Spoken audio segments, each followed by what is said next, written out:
Assalamualaikum warahmatullahi wabarakatuh.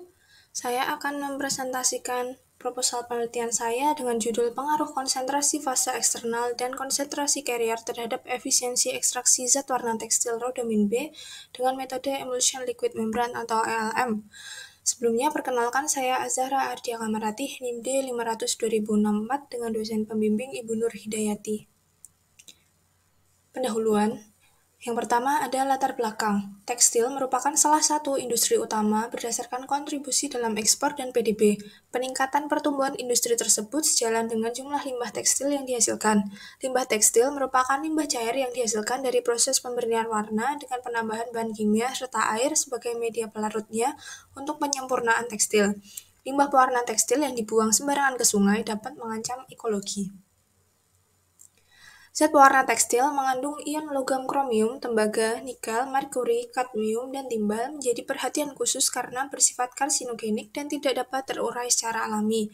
Zat warna dibagi menjadi dua, yaitu anionik dan kationik. Rhodamin B merupakan zat warna sintetis bersifat kationik yang umum digunakan sebagai pewarna dalam produk tekstil.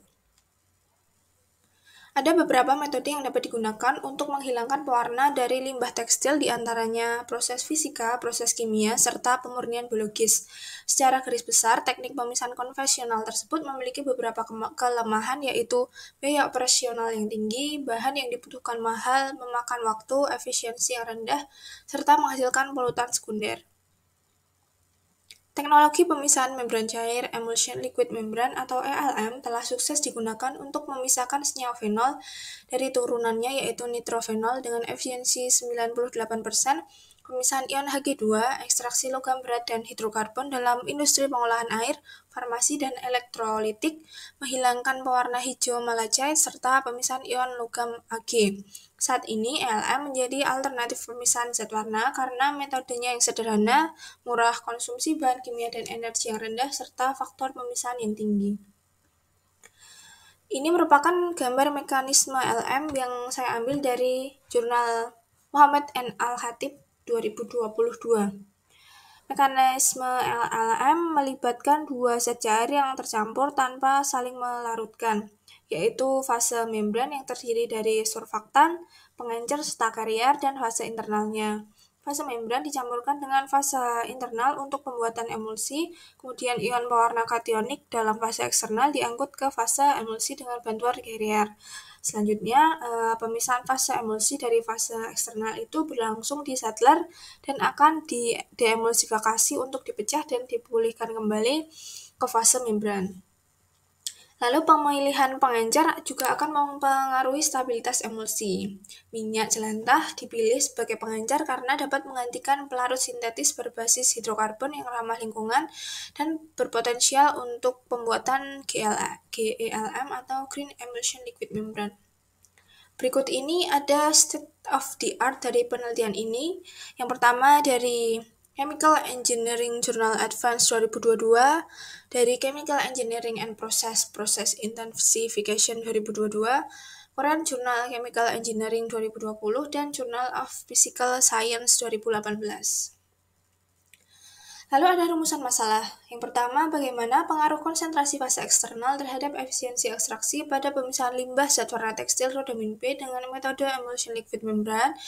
Yang kedua, bagaimana pengaruh konsentrasi carrier terhadap efisiensi ekstraksi pada pemisahan limbah zat warna tekstil rhodamin B dengan metode emulsion liquid membran. Kemudian ada tujuan dan hipotesis. Tujuan yang pertama yaitu untuk mengetahui pengaruh konsentrasi fase eksternal terhadap efisiensi ekstraksi pada pemisahan limbah zat warna tekstil rhodamin B dengan metode emulsion liquid membran, dan kedua mengetahui pengaruh konsentrasi carrier terhadap efisiensi ekstraksi pada pemisahan limbah zat warna tekstil rhodamin B dengan metode emulsion liquid membran. Lalu ada trans research dari penelitian ini. Yang pertama, referensinya dari Purtika Thakur and Jawa 2022B dengan hasil efisiensi ekstraksi 94,56%. Ada Zaraski, Sokri, and Karimi 2021 dengan efisiensi 94%. Sulaiman et al. 2020 dengan efisiensi 90%. Sujata et al. 2021 dengan efisiensi 98,7% dan Kusumastuti et al. 2018 dengan efisiensi 99,4% tanpa adanya carrier. Lalu metodologi penelitian. Rancangan penelitian, jenis rancangan yang saya gunakan yaitu rancangan acak lengkap RAL. Nah, berikut ini merupakan tabel rancangan penelitian yang saya gunakan. Lalu ada variabel penelitian. Variabel bebas yang saya gunakan yaitu konsentrasi fase eksternal dan konsentrasi carrier.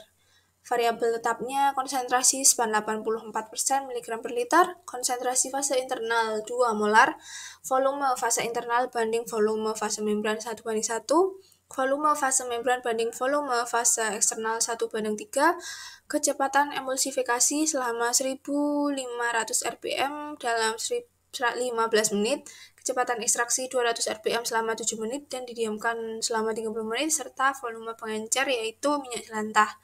Dengan variabel terikatnya efisiensi ekstraksi. Lalu ada alat bahan. Alat yang digunakan adalah buret, corong pisah, gelas beker, gelas ukur, hot plate, karet hisap, klem, kuvat, labu ukur, magnetic stirrer, neraca analitik, pengaduk kaca, pipet volume, spektrofotometer UV vis, statif, dan pH meter. Bahannya yaitu Aliquot 336 sebagai carrier dengan variabel bebas saya. Variasinya 0,5%, 1%, 1,5%, dan 2% mg per liter.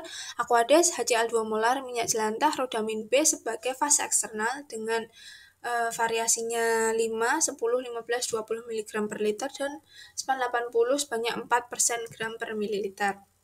Berikut ini ada tahapan penelitian. Yang pertama ada persiapan ELM dan persiapan zat warna, lalu diemulsifikasi, kemudian diekstraksi larutan, kemudian dipisahkan, separasi, analisis sampel, dan selesai. Berikut ini ada langkah pengambilan datanya. Teknik pengambilan data yaitu metode penelitian kuantitatif dengan metode eksperimen. Tujuannya untuk mengetahui pengaruh variabel independen terhadap variabel dependen dalam kondisi yang terkendalikan. Kondisi dikendalikan agar tidak ada variabel lain yang mempengaruhi variabel dependennya. Agar kondisi dapat dikendalikan, maka dalam penelitian ini eksperimen menggunakan kelompok kontrol, dan penelitian eksperimen ini dilakukan di Laboratorium Teknik Kimia UMS. Selanjutnya ada risk assessment. Yang pertama, bahan Aliquot 336 beracun jika tertelan, menyebabkan kulit terbakar parah dan kerusakan mata, toksik dengan efek jangka panjang. Kemudian rodamin B, bahaya jika tertelan, menyebabkan kerusakan mata serius, bahaya pada kehidupan perairan jangka panjang.